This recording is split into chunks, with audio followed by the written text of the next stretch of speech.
All right, so everyone's been watching the whole Diddy situation unfold, right? It's been a mess.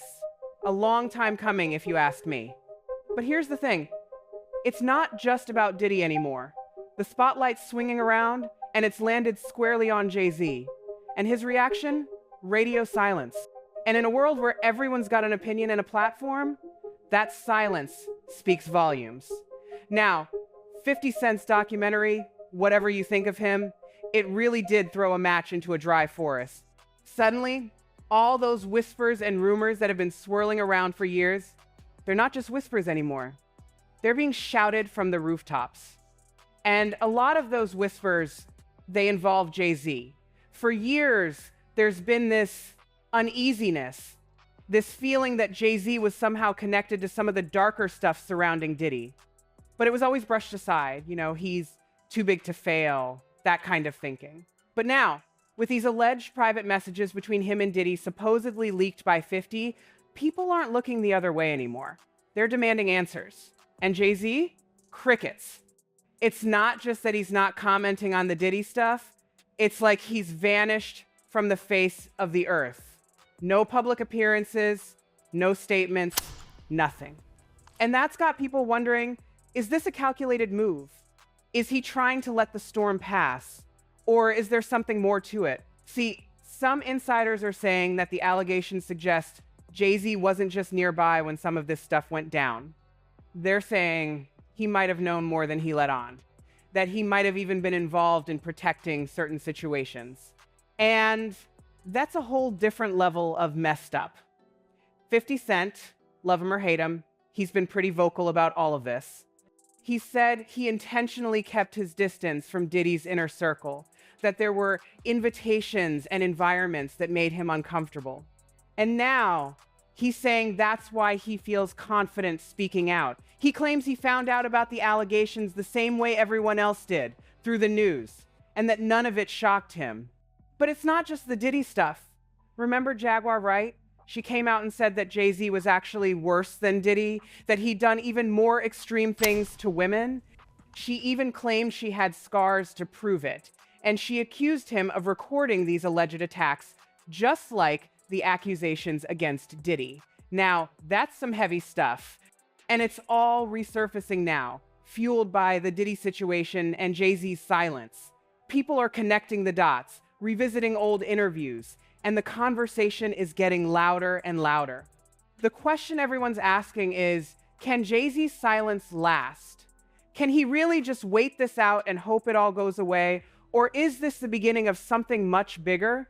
There's a growing feeling that Jay-Z has been separating himself from Diddy for a while now, trying to avoid getting caught in the fallout. Some even say 50 Cent has hinted that Jay-Z is laying low, waiting for the storm to pass. And let's not forget about the Kathy White case. Those accusations have never really gone away, no matter how quiet they've become. So you put it all together, the Diddy allegations, Jaguar Wright's claims, the Kathy White case, Jay-Z's silence, and it paints a pretty damning picture. Whether it's true or not, the sheer volume of accusations is enough to keep his name trending, and not in a good way. And you know, there's that lawsuit, the one she eventually dropped. But get this. She claims she didn't drop it because she was lying. She said she was scared, legit scared. She said she was harassed and overwhelmed, and she genuinely feared Jay-Z and the power he held. She even said she was pressured to say her accusations were false, but she refused. Can you imagine the kind of pressure she must have been under? And it gets worse. She claimed that 2 people approached her outside her house, saying they were investigators working for Jay-Z's lawyers. They tried to get her to sign paperwork saying her allegations were false. She refused, but she was totally shaken up. And then they started questioning her parents about her story, about her lawyer. That's some next level intimidation right there.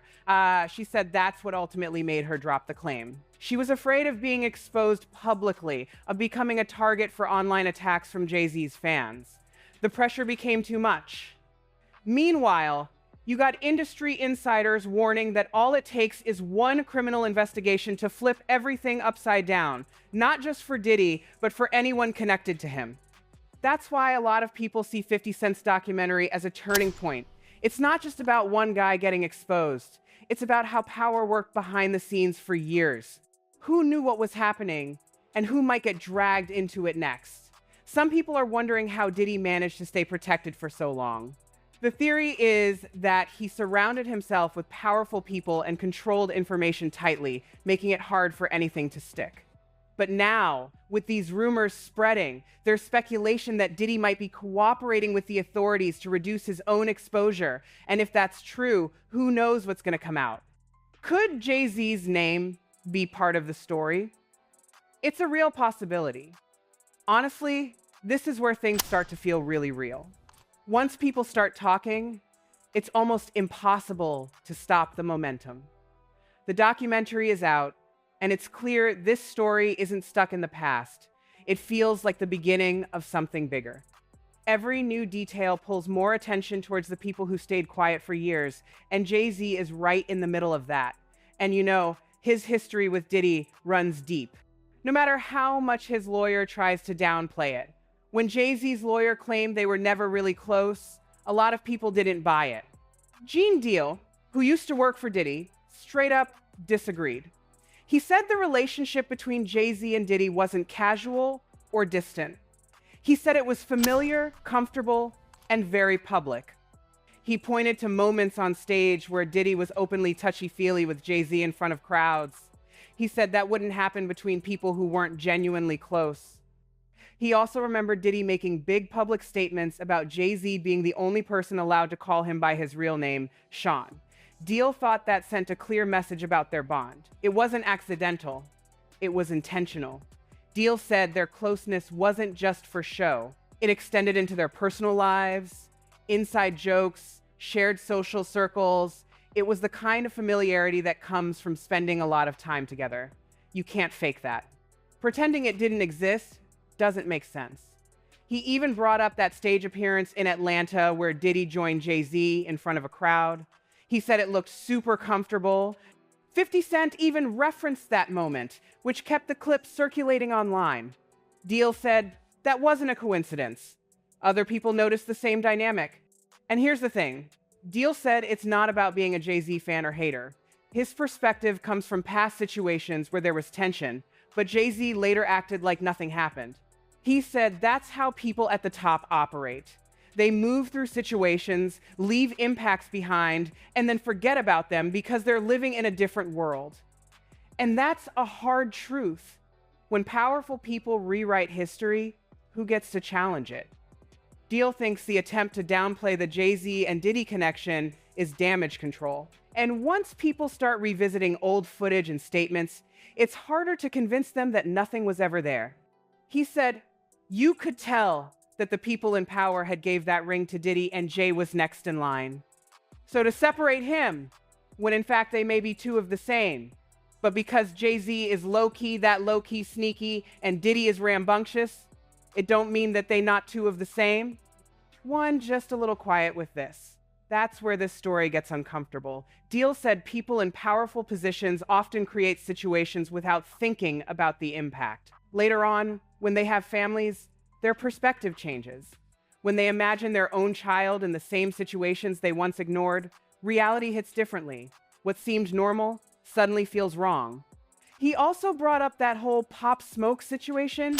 Remember that? Gene Deal was saying that Jay-Z and Diddy were trying to bring rap back to the East Coast, like right before Pop Smoke got killed. And he claims K-Slay heard something from the industry, something shady, and warned Pop Smoke to protect himself. Crazy, right? I'm not saying it's a conspiracy, but it's definitely sus. And get this, Deal also said that back in the day, a lot of people didn't realize how old Jay-Z actually was.